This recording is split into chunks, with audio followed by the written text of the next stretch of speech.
Bien, donc, sans transition, nous pouvons désormais commencer la conférence d'ouverture de ces rencontres. Pour cette conférence d'ouverture, nous avons voulu inviter une chercheuse, Chantal Jacquet, et un chercheur, Vincent de Goljac, qui, dans leurs travaux, développent une réflexion qui a trait à la question du changement de classe, de la non-reproduction. Chantal Jacquet, donc, qui est philosophe au Centre d'histoire des philosophies modernes à la Sorbonne. Alors, elle est spécialiste de Spinoza, Chantal Jacquet, mais à côté de ses travaux sur Spinoza, nous l'avons invitée parce que dans le cadre de ses recherches, elle a également été à l'initiative d'un concept qui nous a beaucoup nourris, nous, pour construire non seulement l'appel à communication, mais le titre même de ces rencontres, à savoir celui de transclasse. Donc Chantal Jacquet propose de substituer la notion de transclasse à celle qui était plus usuelle en sociologie et qui, je crois, le reste encore, de transfuge de classe. En effet, dans son ouvrage qu'elle a publié en 2014, Les transclasses ou la non-reproduction, puis dans un ouvrage collectif qu'elle a coordonné avec Gérard Bras en 2018, qui s'intitule La fabrique des transclasses, elle explique en quoi la théorie de la reproduction sociale admet en réalité des exceptions.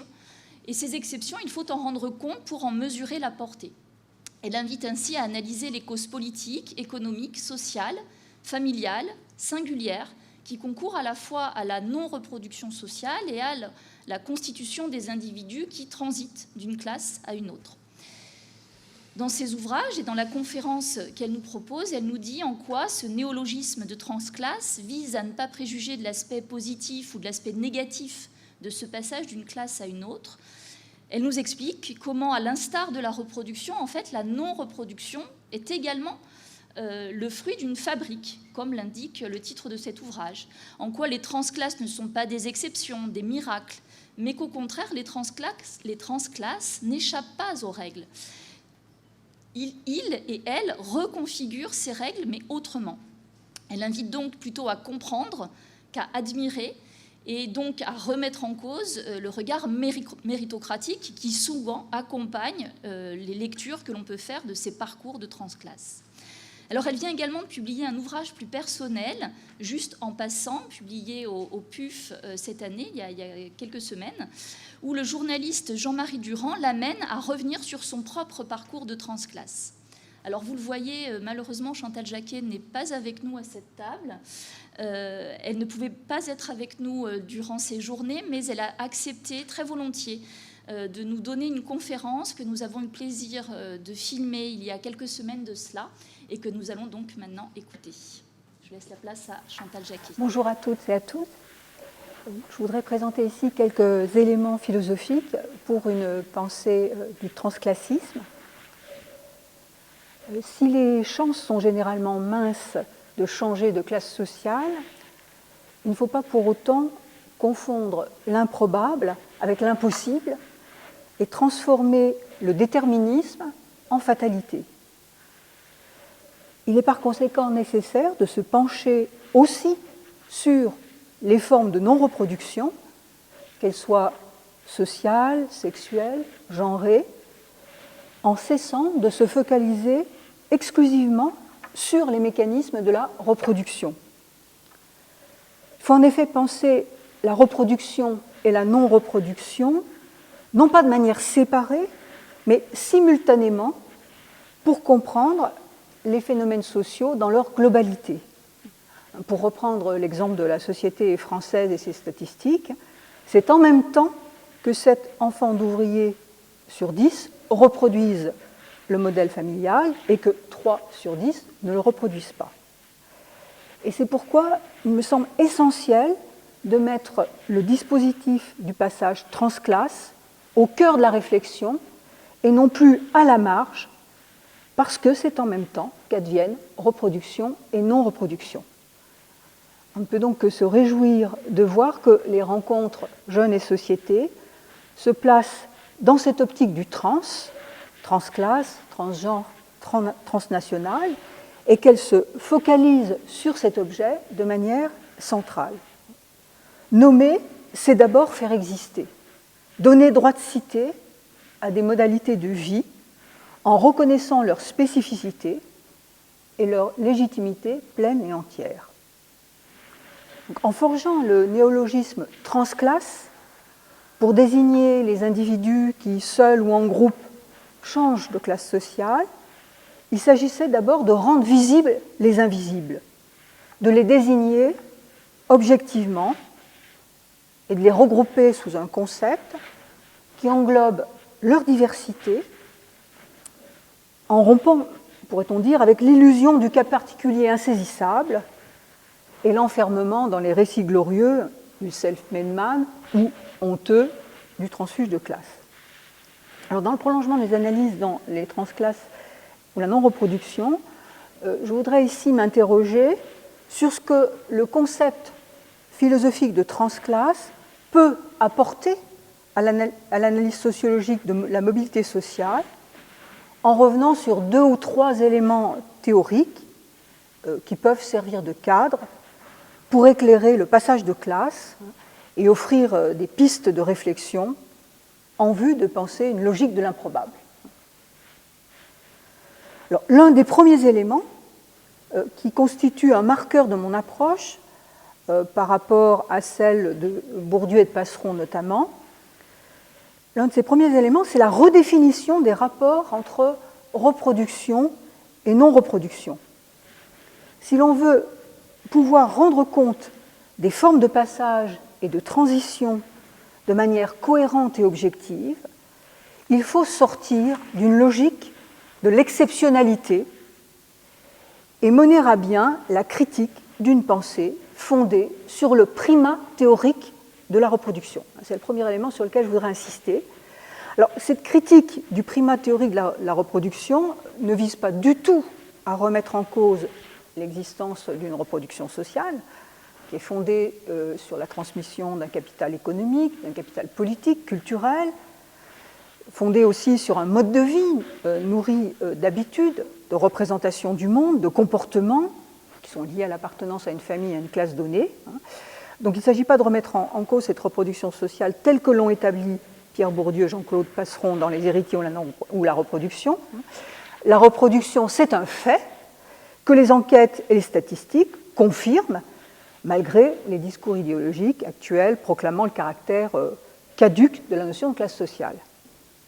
Mais un fait n'est pas la même chose qu'un droit. Autrement dit, la primauté factuelle de la reproduction sociale ne doit pas être considérée comme une primauté ontologique, un principe originaire des sociétés, un ordre premier dont s'écarteraient les transclasses. Autrement dit, la critique porte sur le statut théorique de la reproduction et sa transformation subreptice en loi première des sociétés, en règles et en normes à partir desquelles on les interroge. La focalisation sur la seule reproduction, elle a des conséquences fâcheuses et un coût théorique. Elle conduit en effet premièrement à interpréter les cas de non-reproduction, donc qui concernent le passage du monde ouvrier au monde bourgeois ou l'inverse, à interpréter ces cas comme des exceptions qui, certes, confirment la règle, mais qui n'en demeurent pas moins des anomalies, des cas extraordinaires. Et c'est ce que font Bourdieu et Passeron lorsqu'ils évoquent au passage le cas des héritiers qui dilapident la fortune familiale ou des fils d'ouvriers qui échappent à la sélection scolaire, et ils invitent à les étudier plus précisément. Ils avaient donc en ligne de mire la possibilité d'une non-reproduction. Et voilà ce qu'ils disent. Il faut étudier plus précisément, je cite, les causes ou les raisons qui déterminent ces destins d'exception. Fin de citation. Donc c'est dans Les héritiers, page 22. Bourdieu, qui en tant que fils de facteur, receveur des postes, n'était pas prédisposé à devenir professeur au Collège de France, se présente à plusieurs reprises lui-même comme un rescapé ou un miraculé. Il fait état de son habitus clivé entre la modestie du parvenu tiraillé par un sentiment d'insécurité et, je cite, l'assurance du miraculé incité à se vivre comme miraculeux. C'est dans l'esquisse pour une auto-analyse à la page 130.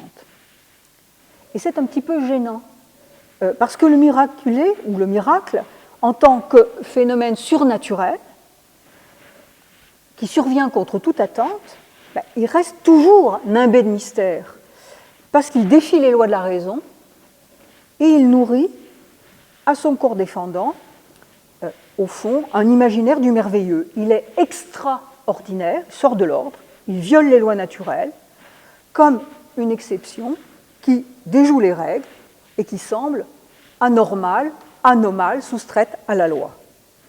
Se présenter comme une exception, comme un miraculeux, c'est attirer l'attention sur soi comme sur un phénomène monstrueux au sens premier du terme, celui que l'on montre du doigt, la bête de foire, l'être à part, qui suscite davantage la curiosité et l'admiration que la compréhension. Alors, cette interprétation de la non-reproduction en termes d'exception, elle a des effets pernicieux, qui n'étaient pas du tout voulus par Bourdieu, mais elle nourrit à son corps défendant une mythologie du merveilleux et du don, tout en dénonçant l'illusion du génie, fils de ses œuvres, tout en invitant à analyser les déterminismes sociaux qui façonnent les individus et qui dictent leur stratégie. Bourdieu et Passeron reconduisent subrepticement la figure glorieuse de l'exception ou du rescapé qui est invité à raconter son odyssée et contribue à leur insu à alimenter l'idéologie du don et du mérite. En ne réinsérant pas le transclasse dans un réseau de causes ordinaires et en séparant reproduction et non-reproduction, on rend d'emblée certaines trajectoires difficilement intelligibles. Et on court le risque d'ouvrir la porte à des explications toutes faites, à l'invention d'histoires fabuleuses plutôt que rigoureuses. Et non seulement l'existence de transclasse dans ce cadre reste un point aveugle, dont l'éclaircissement est différé chez Bourdieu et Passeron, mais ça fragilise aussi la théorie de la reproduction. Comment se fait-il qu'il y a des exceptions, pourrait-on dire ? Est-ce que ça veut dire que la théorie tout entière est fausse ? Est-ce que c'est un contre-exemple ? Et certains peuvent se servir des exemples de non-reproduction comme des contre-exemples destinés à invalider la théorie de la reproduction ou à justifier le caractère massif de la reproduction par la paresse et le manque de volonté des classes dominées. L'exception ne montre-t-elle pas que quand on veut, on peut ? Dès lors, la réflexion va se trouver enfermée dans l'unique question de savoir si l'exception confirme ou infirme la règle. C'est pourquoi il me semble nécessaire d'appréhender reproduction et non-reproduction de concert et de redéfinir leur rapport et leur statut respectif en cessant de considérer l'un comme la norme et l'autre comme sa transgression. Il s'agit donc de penser simultanément les contraires, sans les hiérarchiser et sans assimiler d'emblée la fréquence des cas de reproduction à une règle et la rareté de la non-reproduction à l'exceptionnalité. En fait, l'être humain se forme et se transforme avec ou contre les autres, et il devient ce qu'il est par un double processus d'imitation et de différenciation. Autrement dit, il obéit simultanément à une logique mimétique par laquelle il s'identifie à son semblable et une logique de distinction par laquelle il s'affirme comme un être singulier, différent des autres. La socialisation des hommes s'opère à la fois par différence et répétition.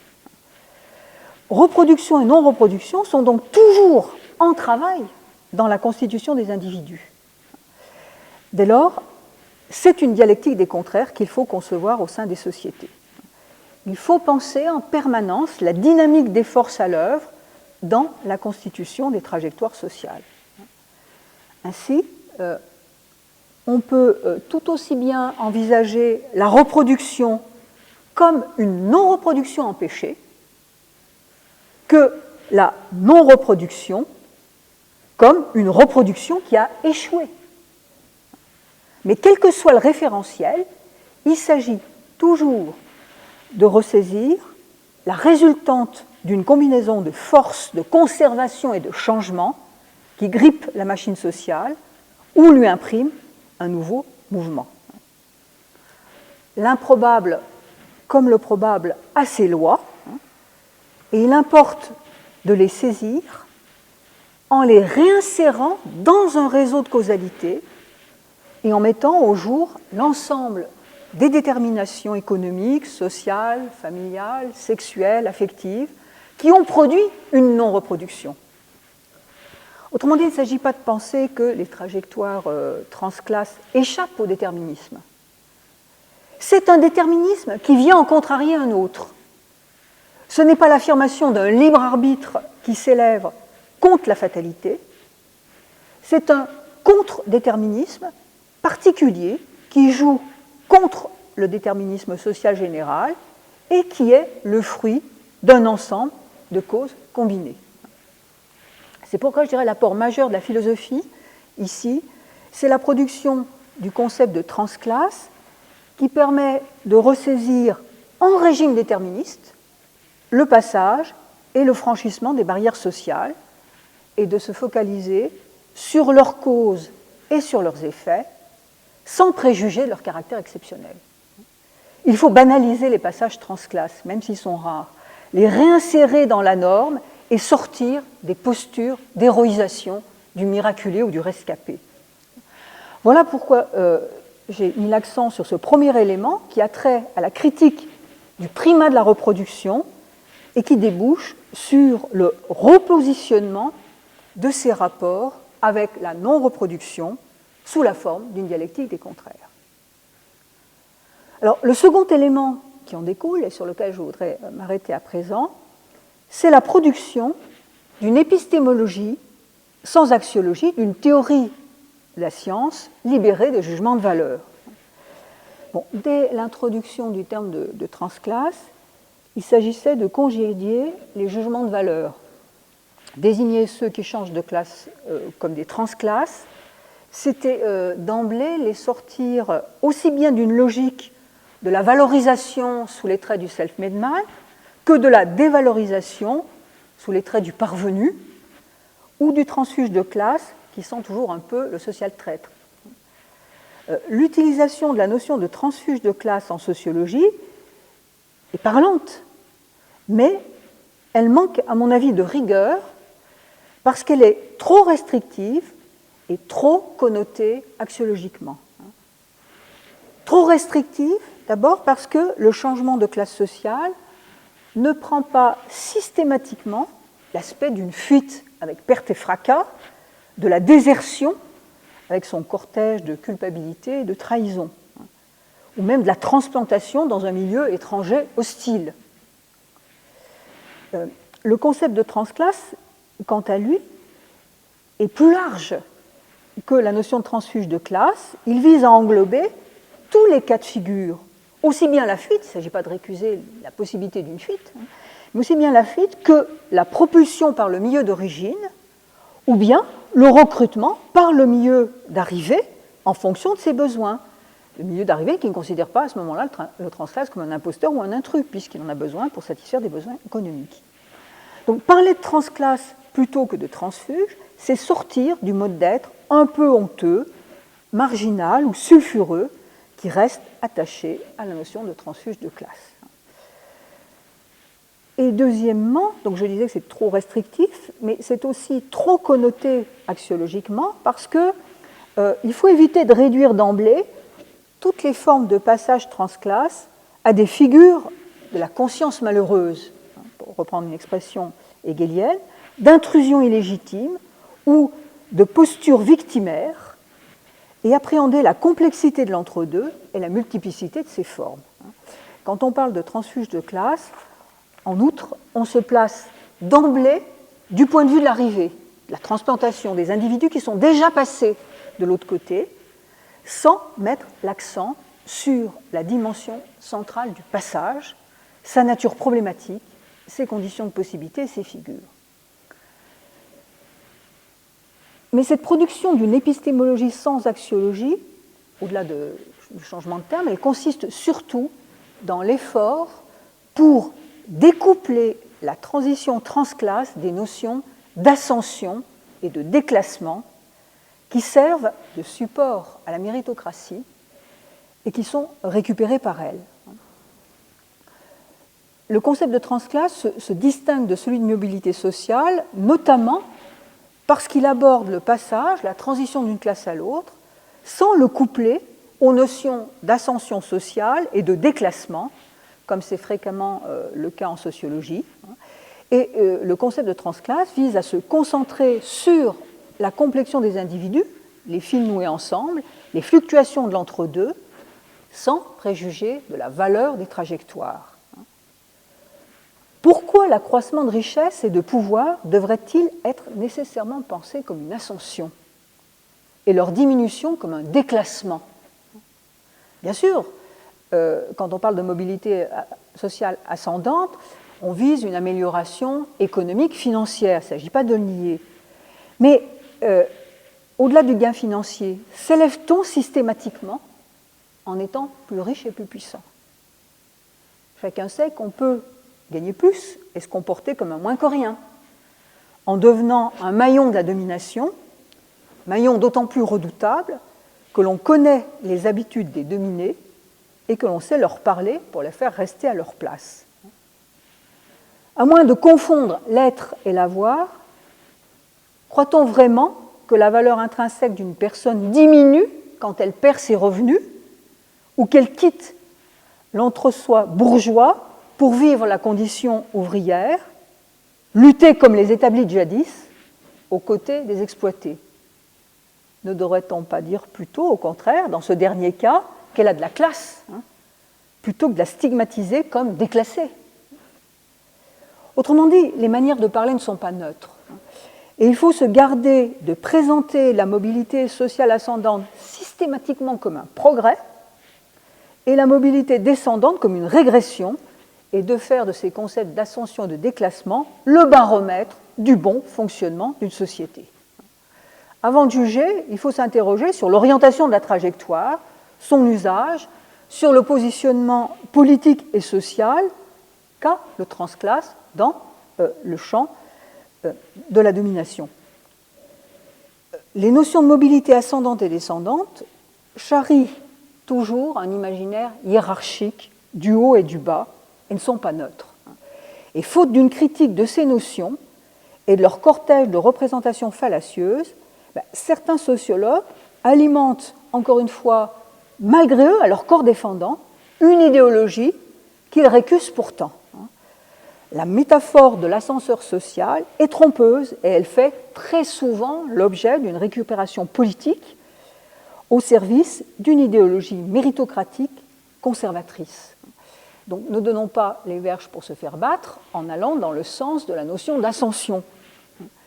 Ceux qui changent de classe sociale sont souvent enrôlés dans le cadre de cette idéologie mérocratique comme des exemples de promotion à imiter ou des exemples à éviter selon qu'ils accroissent ou perdent leur capital initial. Alors, cette récupération politique des destinées singulières par la classe dirigeante, elle a pour but de montrer qu'il n'y a pas de fatalité, que chacun est responsable de son sort et que tout dépend, en dernière ressource, de ses propres efforts. On comprend bien tout l'intérêt d'une telle démarche.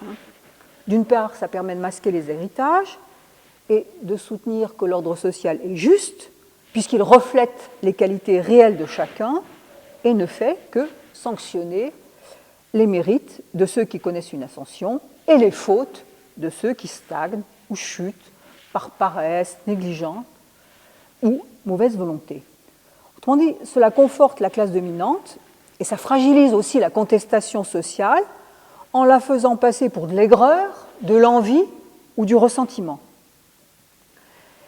Et deuxièmement, ça permet d'embrigader aussi cette méritocratie, les exclus du système, en leur offrant l'espoir d'être un jour les élus. Et ce faisant, ça conduit à resserrer leurs chaînes en devenant eux-mêmes leurs propres bourreaux. On pourrait dire que la meilleure des dominations, c'est celle qui est incorporée par les dominés au point de la désirer. monter sur le podium de l'ascension sociale, prendre l'ascenseur social. Donc si la notion de mérite peut avoir une utilité en politique, elle a été tour à tour utilisée dans l'histoire par les bourgeois pour contester les privilèges de naissance des nobles, ou actuellement par la classe dirigeante pour justifier les inégalités sociales et se dédouaner. Ben, si cette notion peut avoir une utilité en politique, elle n'a rien à faire dans la science, qui ne vise pas à juger, mais à comprendre. Dans le discours politique ambiant, le mérite renvoie à l'existence de qualités personnelles, qu'elles soient intellectuelles ou morales, dignes d'estime et de rétribution. Et il est convoqué pour justifier une position de supériorité sociale, pour l'octroi de gratification, de distinction, sous forme d'espèces sonnantes et trébuchantes, ou de reconnaissance symbolique, ou de privilèges politiques. Mais d'un point de vue ontologique, le mérite, c'est une notion dont la consistance est douteuse. Philosophiquement, c'est une notion creuse. Quand on dit de quelqu'un qu'il a du mérite, en le distinguant des autres, on parle en réalité pour ne rien dire, parce que ça ne correspond à aucune qualité intrinsèque dont l'individu pourrait se targuer. En effet, ce que nous appelons nos qualités propres sont impropres d'une certaine manière, car elles ne dépendent pas totalement de nous. De deux choses l'une, ou bien les qualités sont innées, en tout ou partie, elles relèvent de notre patrimoine génétique. Eh bien, dans ce cas, elles ont la forme de dons ou d'aptitudes que nous avons reçus, et par conséquent, nous n'en avons aucun mérite. Nous ne sommes pas fondés à nous en attribuer le mérite. Ou bien ces qualités sont acquises. Elles dépendent pour l'essentiel de l'interaction avec l'environnement social, familial, amical, auquel cas l'individu ne peut revendiquer un mérite propre, à rigoureusement parler. Comment démêler la part qui lui revient au juste, lui qui doit tout aux soins de sa famille et de ses éducateurs? En naissant sans éducation ni soins, un enfant est incapable de se nourrir, de parler, de se développer. Si l'enfant n'est pas un pur réceptacle passif, le développement de sa puissance d'agir et de penser est fonction de celle dont dispose sa famille et sa classe d'origine.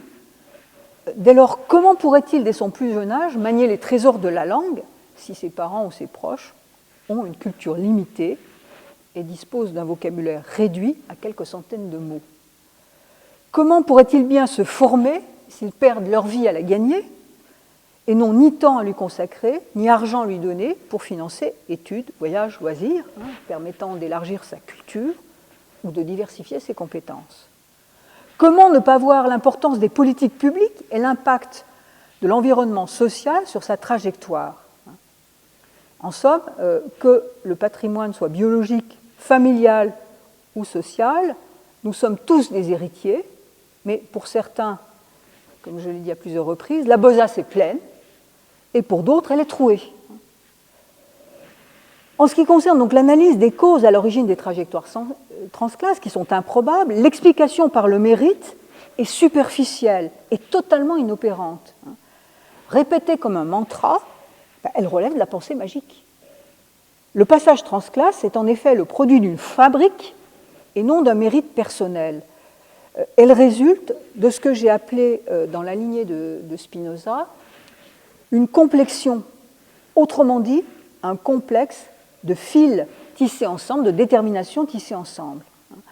À travers ce concept de complexion, il s'agit de ressaisir l'ensemble des déterminations qui se nouent et se dénouent pour tramer une existence, qui se combinent, qui se contrarient pour produire une trajectoire différente de celle de ses parents. Il faut ainsi penser au chapitre de ces déterminations, de ces fils, l'entrelacement des conditions économiques et politiques propices, des aides, des bourses, des quotas, etc., l'histoire familiale et intergénérationnelle, la place dans la fratrie, le genre, l'orientation sexuelle, l'origine géographique, ethnique, les processus de racisation, la religion, les affects. les rencontres professionnelles, amoureuses, amicales, etc. Autant de facteurs combinés qui peuvent concourir à une non-reproduction et qui ont peu de choses à voir avec l'idée simpliste de mérite. C'est pourquoi, et je terminerai là-dessus, l'élément fondamental d'une pensée trans, c'est de se pencher sur le passage et de se situer par-delà bien et mal, par-delà le normal et l'anormal. Il faut en finir avec la verticalité et penser l'horizontalité, les déplacements et les changements. Mais là encore, il faut se défier des métaphores. Le passage ne doit pas être conçu systématiquement sous la forme d'une trajectoire linéaire et rectiligne. Il ne consiste pas à gravir des échelons et à franchir des paliers. Et il n'a pas nécessairement l'aspect d'une transition progressive. Il peut être brutal en raison d'un changement de situation ou, au contraire, résulter de multiples détours, être extrêmement lent et résulter de pas de côté. Il peut comprendre aussi bien des va-et-vient entre le milieu d'origine et d'arrivée que des ruptures définitives ou provisoires. Autrement dit, ce passage de classe prend des formes complexes et il peut être l'acquisition d'un capital, par exemple économique, sans capital culturel, comme c'est le cas parfois des sportifs ou des vedettes dans le monde du spectacle, qui voient un capital se modifier et pas nécessairement l'autre.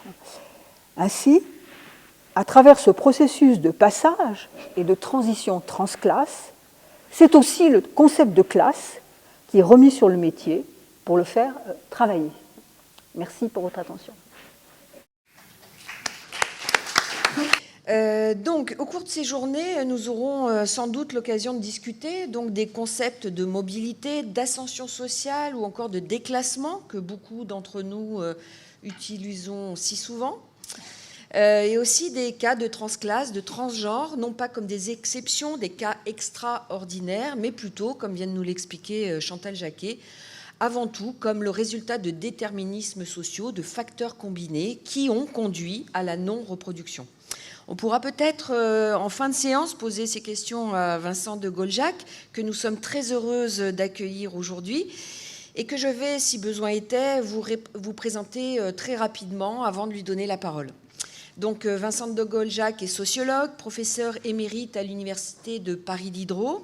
Il est le président fondateur du Réseau international de sociologie clinique depuis 2015 et a dirigé le laboratoire du changement social entre 1990 et 2013.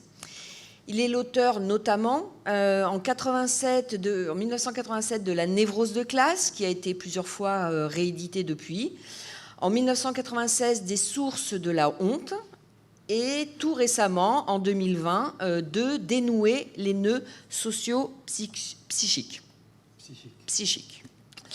Nous avons souhaité l'inviter dans le cadre de cette conférence inaugurale afin qu'il puisse parler de ses travaux précurseurs en France sur les conflits psychologiques générés par les changements de position sociale, sur ce qu'il appelle, ou en tout cas appelé à l'époque, la névrose de classe. Il nous dira peut-être 2 mots de ce titre tout à l'heure. Cette porte d'entrée vers l'étude de la mobilité sociale relève à la fois de la sociologie et de la psychologie et vise à articuler le contexte social, les attributs sociaux des personnes et la prise en compte de leur vécu, de leur vie mentale, que ce soit dans les cas d'ascension ou de régression sociale. Il a donc eu la gentillesse d'accepter d'intervenir dans cette première session pour notamment discuter avec nous de la pertinence des hypothèses émises dans la névrose de classe dans le contexte actuel des sociétés dites hypermodernes. Et donc, je vais lui laisser, sans plus attendre, la parole. Merci beaucoup. Merci. Je suis très honoré d'être ici. Et c'est intéressant de pouvoir évoquer effectivement les conflits socio-psychiques liés à des changements de position sociale qui ont été inaugurés par mon ouvrage, La névrose de classe. J'ai apporté la dernière édition, je suis très fier. Il est réédité en permanence depuis que la première sortie en 1987. C'est vous dire, si je vous parle d'un temps que les moins de 20 ans ne peuvent pas connaître, et que je suis très très heureux d'être ici parce que, en fait, je suis un jeune très ancien, ou plutôt un ancien qui est tout à fait heureux d'être invité encore à une rencontre Jeunes et Société. Et l'intérêt d'un ancien, c'est qu'il peut apporter, à l'insu de son plein gré, un regard historique qu'il a incorporé depuis quelques décennies. Et donc, lorsque j'ai démarré ma thèse sur la névrose de classe, je ne pensais pas que, comment dire, j'étais confronté à une vision empirique qui était très différente de celle qui, à l'époque, était analysée par Bourdieu et dont Chantal Jacquet vient de parler. Quand Bourdieu dit « je suis un miraculé », effectivement, venant du fin fond du Béarn et se retrouvant au Collège de France, c'était une trajectoire qu'on évoquait à l'époque comme atypique. Et en même temps, comme il était auteur des travaux sur la reproduction et les héritiers, il se présentait comme une exception aux règles du jeu social qu'il analysait par ailleurs. Mais s'il avait raison d'un point de vue statistique, je constatais de façon empirique, dans mon entourage, à l'université, comme étudiant, puis comme assistant, mais aussi dans les milieux populaires, comme éducateur de rue et comme sociologue, je constatais que la mobilité sociale était en marche, aussi bien du côté des trajectoires ascendantes que des trajectoires descendantes. C'était les mots qui étaient utilisés à l'époque. Et je constatais que si ces trajectoires étaient de moins en moins improbables, elles confrontaient les sujets concernés à des contradictions intenses, comme s'ils étaient habités de l'intérieur par une double appartenance conflictuelle, liés aux écarts entre leur identité d'origine, leur identité espérée et leur identité acquise. Et j'ai remarqué que les conflits engendrés par ces trajectoires atypiques avaient des caractéristiques communes, d'où le terme de névrose de classe qui, à l'époque, était particulièrement provoquant. Il est peut-être d'ailleurs toujours accordé un terme issu de la nosographie psychiatrique et psychanalytique à un terme issu de l'analyse marxiste et sociologique, je devenais moi-même un transfuge disciplinaire et prenais le risque d'être rejeté par les uns comme par les autres.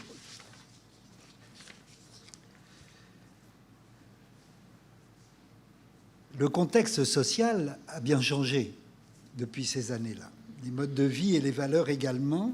Les sociétés contemporaines sont beaucoup plus urbaines, individualistes, globalisées, numérisées. Et pour autant, les phénomènes de domination et de violence symbolique dans les rapports sociaux sont toujours à l'œuvre. Les inégalités entre les plus riches et les plus pauvres se sont plutôt accentuées. La mobilité structurelle reste faible, quand bien même les success stories, comme on dit aujourd'hui, de quelques-uns,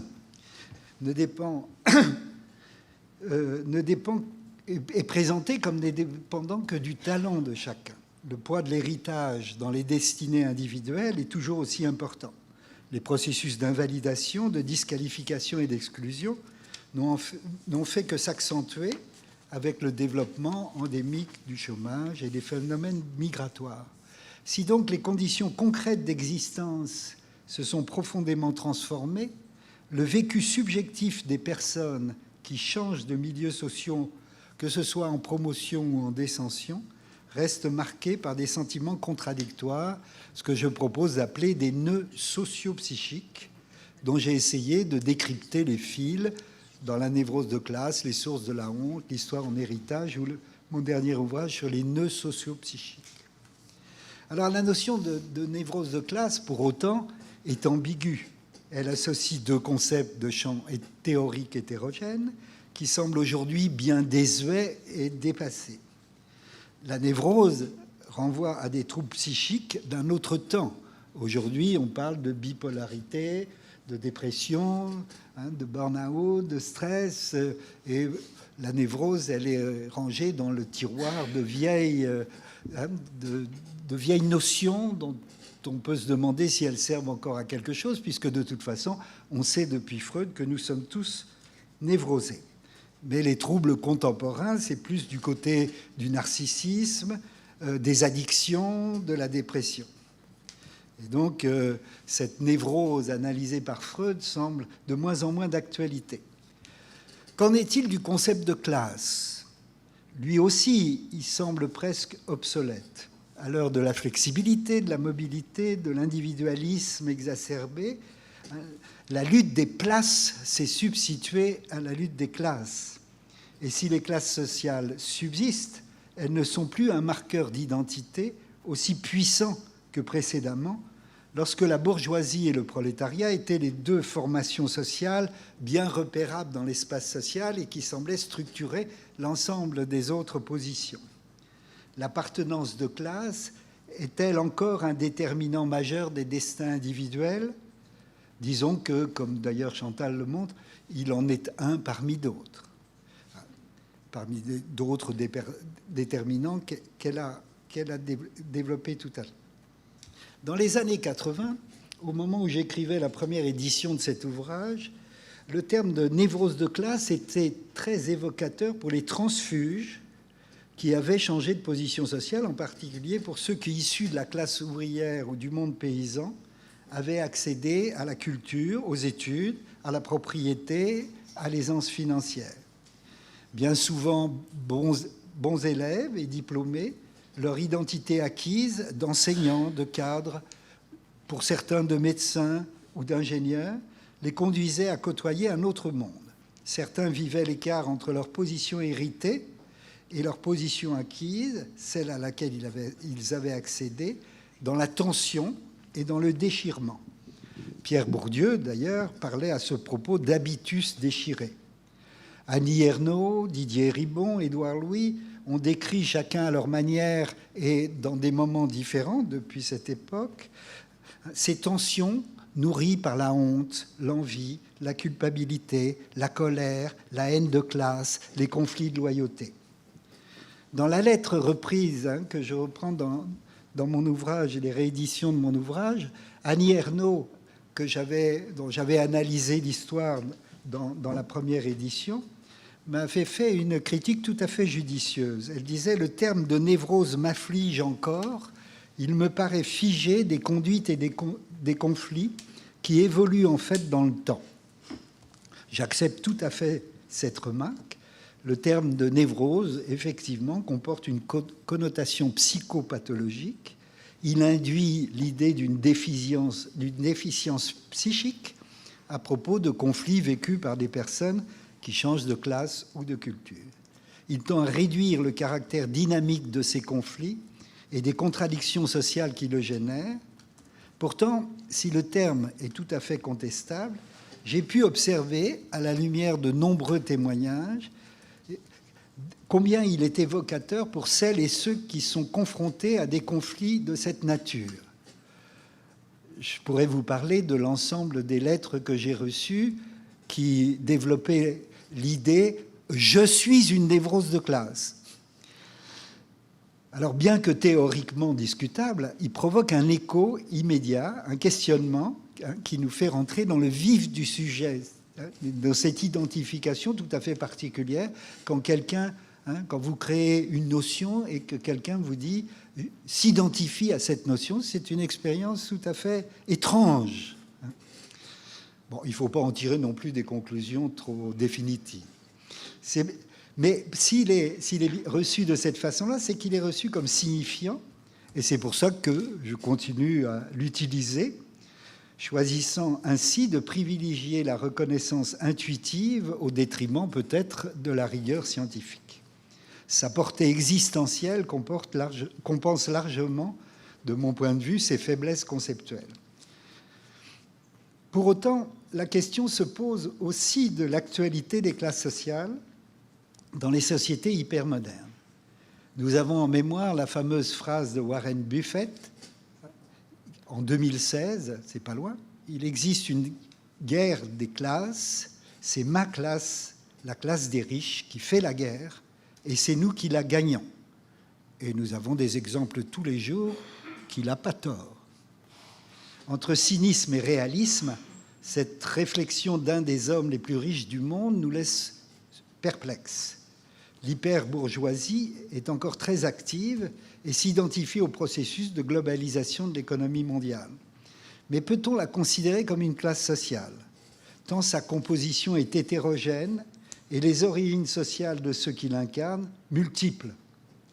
À la différence des propriétaires des moyens de production du capitalisme industriel, aujourd'hui dans le capitalisme financier, il n'est pas sûr qu'on puisse désigner cette hyperbourgeoisie comme une classe sociale, comme l'avait fait Marx à l'époque. Et du côté de la classe ouvrière, son rôle historique ne cesse de diminuer et même de disparaître. Qui croit encore aujourd'hui que la classe ouvrière puisse être le moteur de l'histoire ? Ne serait-ce que statistiquement d'ailleurs, il y a plus de 50 ans, la classe ouvrière, plus les personnels de service, etc., c'était encore 40 à 45% de la population active. Aujourd'hui, on est plus autour de 12-15%. Mais si la lutte des classes ne semble plus être le moteur de l'histoire, les appartenances de classe sont toujours un déterminant puissant des identités. Vous connaissez les travaux de Pinson et Charlot, Monique Pinson-Charlot et Michel Pinson, qui ont décrit l'univers de la grande bourgeoisie, ses codes, ses pratiques, ses normes. Et le terme bien élevé, être bien élevé, illustre parfaitement la permanence d'une certaine conception de la bonne éducation. En termes sociologiques, Bourdieu évoquait à ce propos l'incorporation de la culture légitime qui permet de distinguer ceux qui en sont et ceux qui n'en sont pas. Le terme de parvenu indique, il est effectivement dévalorisant, mais s'il est utilisé, c'est bien qu'il indique que ceux qui arrivent à posséder tous les signes extérieurs d'appartenance au monde de la bourgeoisie ne sont pas pour autant considérés comme les leurs. Il leur manque l'identité héritée qui fonde la véritable appartenance, comme pour l'aristocratie. Alors, dans un contexte de transformation profonde des rapports sociaux, de développement massif des classes moyennes, qu'on appelle les classes moyennes, de l'individualisme triomphant, les conflits d'identité liés à des changements d'univers sociaux n'ont pas disparu. C'est dire que si la lutte des classes est moins présente dans le champ de la conflictualité sociale, elle est encore active dans les registres socio-psychiques, dans le vécu des personnes et des relations familiales.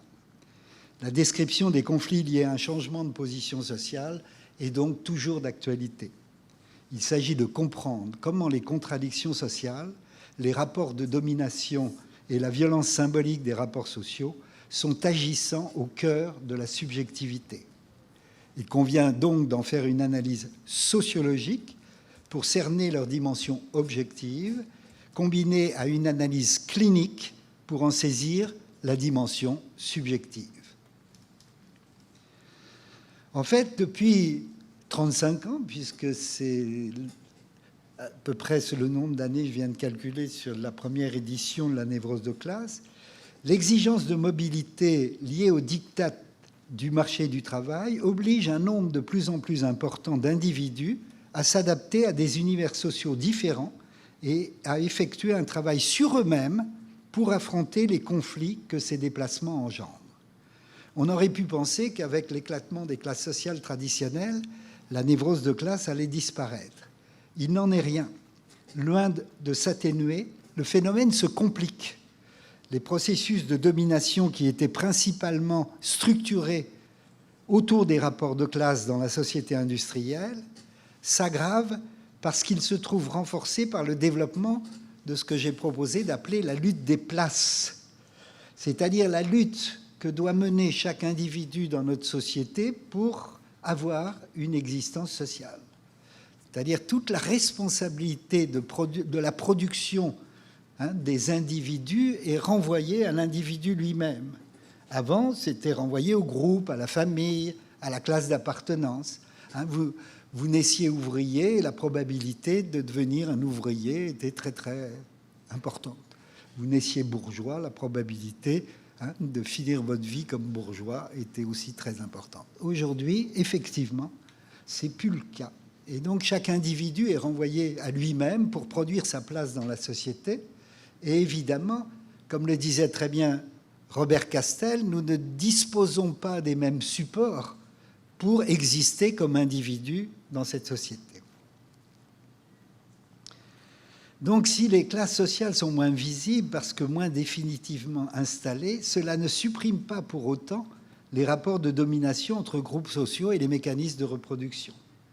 Bien au contraire, la précarité professionnelle et la vulnérabilité sociale accentuent les processus d'invalidation des plus démunis et l'intériorisation de sentiments d'infériorité pour ceux qui ne correspondent pas à l'image de réussite que la société propose comme idéal. On voit, j'ai fait un article aussi sur les maladies de l'excellence et les maladies de l'exclusion, par exemple. D'un côté, le stress et de l'autre côté, la honte. Dans les deux cas, l'interpénétration entre les phénomènes sociaux et les répercussions psychiques de ces phénomènes est tout à fait notable. Plus les sociétés se développent et plus les tensions psychiques vécues par les individus sont fortes. D'où la nécessité de constructions théoriques permettant de comprendre les rapports récursifs entre les conflits psychiques et les contradictions sociales. Bien sûr, les effets de ces évolutions sont différents selon l'état de développement économique, culturel et social des pays. Ces dernières années, nous avons eu l'opportunité d'animer ce que j'appelle des groupes d'implication et de recherche, dans lesquels les gens qui sont intéressés viennent travailler sur leur propre trajectoire et les conflits qu'ils rencontrent. Et je l'ai fait aussi bien en Amérique du Sud, en Amérique du Nord, que dans différents pays d'Europe. Et les phénomènes sont les mêmes. On retrouve exactement les mêmes processus. Les contradictions sociales traversent les histoires familiales et personnelles. Elles sont une composante majeure de la genèse des conflits psychiques. Lorsque les phénomènes de promotion et de régression sociale se développent de façon rapide et importante, les individus sont confrontés à des conflits d'identité qui ont des aspects économiques, sociaux, culturels, familiaux et psychologiques. Il convient donc, pour en comprendre les différentes facettes, de sortir du cloisonnement et de la juxtaposition disciplinaire. Ainsi, l'appareil psychique a une logique interne de fonctionnement qui lui est propre, différente de celle qui régit un appareil de production économique ou un système familial. Ce sont des niveaux de la réalité qui obéissent à des lois particulières, autonomes les unes par rapport aux autres. Mais cette autonomie est relative. La société et la famille canalisent les désirs, imposent des interdits, proposent des idéaux collectifs, des modèles d'identification et de contre-identification, des systèmes de valeurs et de normes. Autant d'éléments qui influencent la psychologie consciente et inconsciente de ses membres. Inversement, les individus contribuent à produire des systèmes sociaux et des systèmes familiaux qui répondent à leurs aspirations et sont en concordance avec leur personnalité. C'est donc la combinaison de ces différents registres et l'analyse de leur articulation qui est vraiment explicative. Il y a réciprocité des influences lorsque les éléments s'articulent entre eux dans ce que Gurvitch appelait une complémentarité dialectique qu'il définissait comme des contraires se complétant au sein d'un ensemble par un double mouvement qui consiste à croître et à s'intensifier, parfois dans la même direction, parfois dans des directions opposées grâce au jeu des compensations. C'est le renforcement mutuel entre les conflits liés à un changement de classe ou de culture et les conflits psychosexuels qui produisent ce que j'ai appelé la névrose de classe. Beaucoup d'individus dans des situations similaires ne vont pas devenir névrosés parce que les deux registres, au lieu de se renforcer, se compensent. Ainsi, des conflits d'ordre sexuel et des conflits d'ordre social peuvent parfois entrer en correspondance et se renforcer mutuellement, soit se compenser et s'annihiler l'un l'autre. Dans le premier cas, cela produira une inhibition, disons une névrose. Dans le second, le sujet aura su trouver les médiations à son conflit en jouant sur les différents registres. C'est pour ça que l'hypothèse centrale de ce travail, c'est que l'individu est le produit d'une histoire dont il cherche à devenir le sujet. C'est-à-dire, effectivement, les déterminants sociaux conduisent à produire les individus que nous sommes, Mais effectivement, on est multidéterminé et toutes ces déterminations ne poussent pas toutes dans le même sens, ce qui nous oblige à advenir comme sujet, et donc on est condamné à faire des choix. Ce n'est pas très différent de la logique des contradictoires qu'évoquait Chantal Jacquet tout à l'heure, mais ça donne une vision très intéressante entre ce qui est du registre habituellement analysé par les sociologues et de réhabiliter cette question du sujet, c'est-à-dire le sujet, en fait, existe dans les réponses qu'il apporte aux contradictions de son existence, que ce soit des contradictions sociales, familiales ou personnelles, psychiques ou intrapsychiques. Et donc la névrose de classe est le produit de contradictions qui opèrent sur des registres sexuels, sociaux, familiales, qui se renforcent mutuellement, soit pour produire une structure fermée, c'est-à-dire un système qui se boucle sur lui-même et absorbe les éléments antérieurs pour s'auto-reproduire, et ou soit de façon hétérogène, c'est-à-dire qui se transforment et qui mettent le sujet dans une nécessité de produire des choix qui ne sont pas reproduction de ce qu'il est, mais qui doit inventer des réponses nouvelles. L'hypothèse centrale est donc de considérer l'individu comme le produit d'une histoire dont il cherche à devenir le sujet, ce qui renvoie à la perspective inaugurée et ouverte par Castoriadis lorsqu'il écrivait « Un sujet se situe comme origine, certes partielle, de son histoire passée, et comme aussi vouloir une histoire à venir et vouloir en être le co-auteur. » Et donc pour saisir cette dynamique complexe des processus qui régissent les rapports entre le psychique et le social, j'ai proposé, avec d'autres, de développer une sociologie clinique, c'est-à-dire une démarche qui soit à la fois socio-psychologique, visant à comprendre comment les transformations sociales conditionnent les attitudes et les comportements des individus, et psychosociologique, cherchant à analyser la façon dont un sujet intervient en tant qu'acteur, invente des pratiques pour affronter ces conflits et faire face aux situations sociales. J'ai eu la chance de rencontrer Bourdieu parce que je l'ai invité à un séminaire que je fais depuis très longtemps, depuis 25 ans, à l'université, qui est maintenant l'université de Paris, anciennement Paris Diderot, anciennement Paris 7.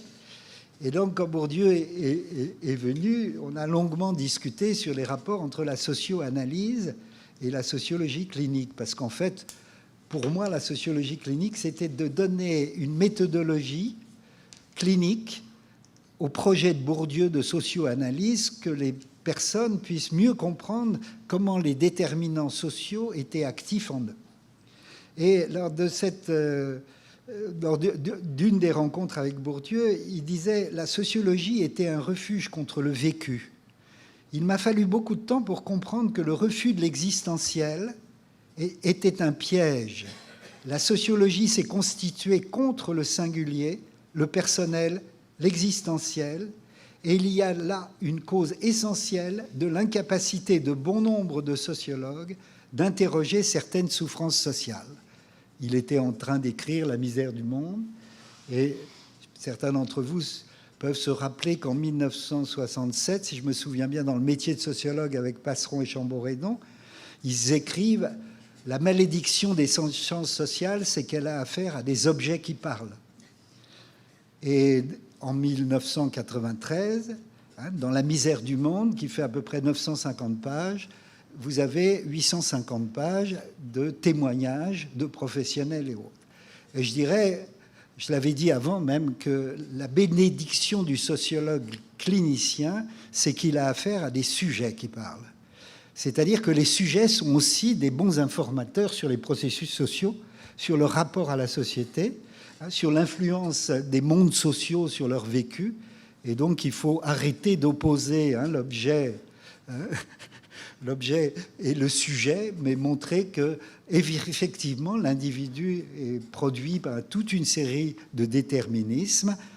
Et c'est tout à fait intéressant d'essayer d'explorer comment il cherche à en devenir le sujet.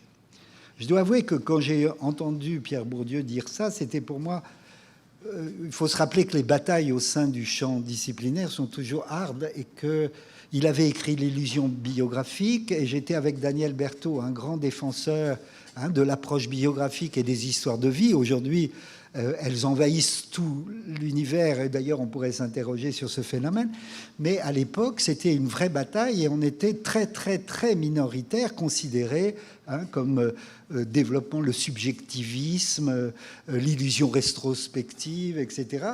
Et de voir que Bourdieu avait basculé d'une certaine façon, je ne dis pas dans notre camp, parce que encore que dans Esquisse d'une socio-analyse, il est très très proche de tout ça, mais c'était très intéressant de voir, et mon admiration pour lui n'a pas changé, puisque il n'y a que les imbéciles qui ne changent jamais de la vie, et de faire une évolution comme chercheur pour passer d'une position à une autre est plutôt un signe de bonne santé et d'intelligence. Alors, j'entends bien ce que dit Chantal Jacquet quand elle dit qu'il convient d'utiliser des termes qui ne soient pas stigmatisants pour évoquer les transfuges de classe, et proposer transclasse plutôt que transfuge. C'est intéressant aussi parce qu'elle dit ça permet d'échapper à la honte. Ça ne suffit pas pour échapper à la honte. Non, ça permet peut-être de limiter les processus de stigmatisation, d'humiliation et d'invalidation. Pour autant, la honte, c'est d'abord l'intériorisation de jugements négatifs, et même si les mots changent, le sentiment de honte reste présent. Et donc, on peut effectivement contester le fait de présenter la mobilité ascendante comme un progrès et la mobilité descendante comme une régression. Et donc de condamner la vision méritocratique qu'il y a dans notre société, qui suffirait de passer, de traverser la rue pour trouver du boulot et avoir une belle réussite sociale. Et donc, pour autant, si ces changements sont bienvenus, ils ne sont pas suffisants pour traiter les conflits liés à des changements de classe sociale. Il y a un article du Monde de la semaine dernière, il tombe bien par rapport à votre colloque, le paradoxe des transclasses, héros malgré eux. Et d'ailleurs, il y a un entretien, j'ai vu qu'il animait un atelier ici. Attendez, je vais le trouver. Pascalini, c'est Paul Pascalini, donc, qui est tout à fait intéressant. Et donc, dans cet article, en fait, ils analysent les paradoxes du transclasse, héros bien malgré eux, et mettent l'accent sur la multiplication des récits de coming out social de la part de transfuges qui racontent leur parcours d'ascension sociale. Et l'article dénonce le faux semblant que ces récits de quelques-uns occultent la réalité d'un système qui reproduit les inégalités, les discriminations et les barrières. Et il donne un témoignage de Chanaise, qui était étudiante à Sciences Po, issue d'un lycée en zone d'éducation prioritaire, et qui dénonce les fausses promesses et l'idéologie de la méritocratie. Elle dit « Même en étant arrivés dans les grandes écoles, nous serons toujours différents. La glorification des transfuges me dérange parce qu'ils racontent une histoire individuelle alors qu'ils devraient dire quelque chose de notre trajectoire collective. » D'où effectivement la méfiance par rapport à tous ces récits de soi qui sont toujours soumis au risque de l'illusion rétrospective et de la géographie narcissique, quand bien même ces récits racontent les épreuves racontées. Pire, en écrivant un récit de soi héroïque illustrant le combat contre la reproduction et l'immobilité sociale, ils mettent en scène ce que Chantal Jacquet appelle un ersatz d'émancipation, faisant croire qu'il y a de la mobilité sociale ascendante dans une société où l'ascenseur social, je le mets entre guillemets, est en panne. De plus, ça renvoie aussi à un autre phénomène social qui est que je propose d'appeler avec Daniel Linhart le soi-disant, c'est-à-dire le nombre de livres qui paraissent aujourd'hui sur le récit de soi et qui laissent entendre que de raconter son histoire permettrait de se dégager des contradictions rencontrées dans son existence. Bourdieu me disait dans cet entretien, « J'ai longtemps été comme le jeune Freud, j'ai longtemps cru que la prise de conscience suffisait. » C'est-à-dire que le fait d'avoir analysé le poids des déterminants sociaux et l'incorporation des habitus et d'en avoir fait une belle théorie suffirait à s'en dégager. Et il me disait, je suis devenu le psychothérapeute, chez Bourdieu, vous imaginez, de dire ça, de mes chercheurs. C'est-à-dire, je les aide à comprendre comment les déterminants sociaux sont actifs dans leur métier de chercheur, dans leur choix de terrain, etc. Et c'est pour ça aussi que j'ai créé ce séminaire Histoire de vie et choix théoriques, où j'invite des chercheurs à essayer d'analyser comment leur histoire personnelle, familiale et sociale peut intervenir dans leur choix de devenir chercheur, dans leur choix de devenir sociologue ou psychologue ou physicien ou philosophe, dans leur choix des terrains, dans les choix des objets de recherche, dans le choix de leur méthodologie. Et c'est un exercice tout à fait fascinant. Je l'évoque dans un des chapitres du livre sur dénouer les nœuds socio-psychiques, c'est-à-dire comment les chercheurs peuvent aussi mieux comprendre qu'est-ce qui est actif de leur histoire dans leur façon d'être chercheur. C'est tout à fait passionnant. Et donc, il ne suffit pas de se raconter, évidemment, mais se raconter, c'est déjà une étape. Mais il faut mettre son histoire au travail.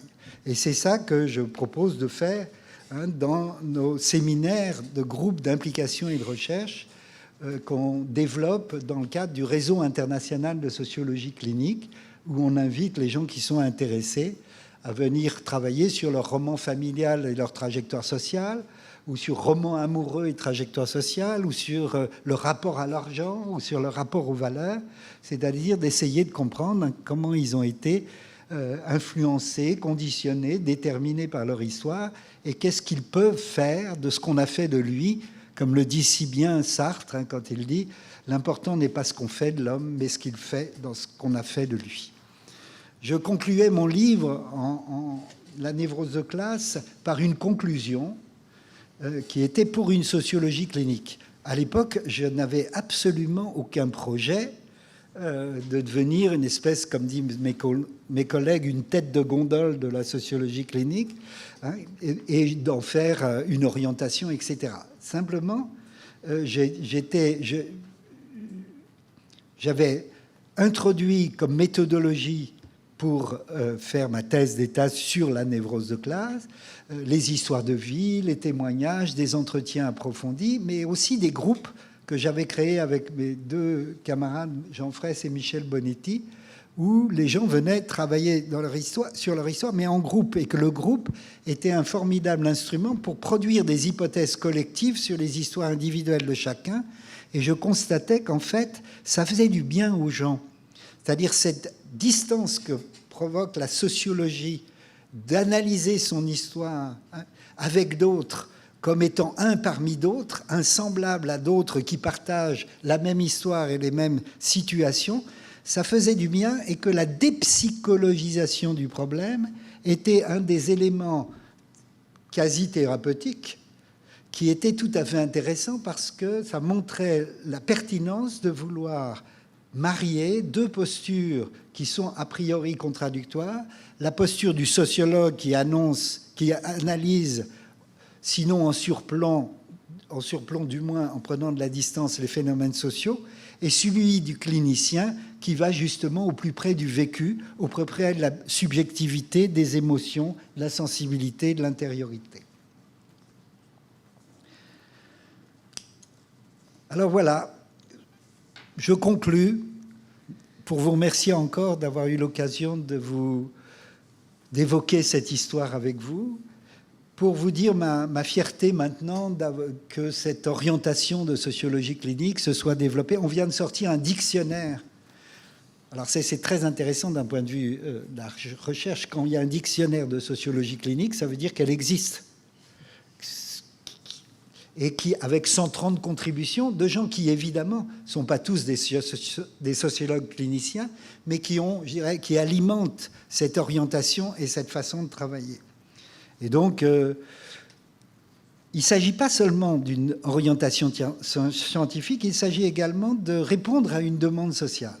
pour tous ceux qui souffrent d'un mal lié à la violence symbolique des rapports de domination, et tous ceux qui se positionnent justement, et c'est pour ça que votre colloque est vraiment intéressante, dans le pas seulement dans les transclasses, mais l'analyse qu'on fait, évidemment, et les conflits qui sont vécus sont parfois différents, mais parfois semblables, pour les transgenres, pour ceux qui changent de pays, ceux qui changent de culture, pour tous ceux qui sont confrontés à ce type de changement et qui, avec la mondialisation, accélèrent cette société liquide où chaque individu est comme un bouchon ballotté par le courant de l'histoire et se demande qu'est-ce qui fait sens et essaye de temps en temps de retrouver de la terre ferme pour se reposer. On a besoin de pouvoir se reposer. Et donc, pour moi, la recherche et les travaux qu'on fait, c'est effectivement de temps en temps de donner des explications, de donner des formules qui permettent aux gens de dire « Ah, mais c'est pas que moi qui suis malade, c'est pas que moi qui suis déprimé, c'est pas que moi qui suis épuisé d'être courir après la réussite sociale ou honteux de basculer du côté des invisibles, du côté des exclus. » Et donc, pour moi, la sociologie prend tout son sens lorsqu'elle favorise un travail d'appropriation de son existence en donnant une meilleure compréhension de soi-même et du monde dans lequel nous vivons. Et c'est bien cette perspective qui nous anime, et je pense qui vous anime, répondre aux désirs de tous ceux qui souhaitent advenir en tant que sujet dans une société liquide, individualiste, dans laquelle, le dit si bien Richard Sennett, que vous connaissez sans doute, le moi de chaque individu est devenu son principal fardeau. Et j'ajouterais que dans cette société dominée par le capitalisme financier, le moi de chaque individu risque de devenir un capital qu'il faut faire fructifier. Eh bien, comment se dégager de ces deux injonctions d'une société paradoxante? Je pense que c'est à nous, effectivement, d'apporter des réponses. Et merci encore pour votre invitation. Merci.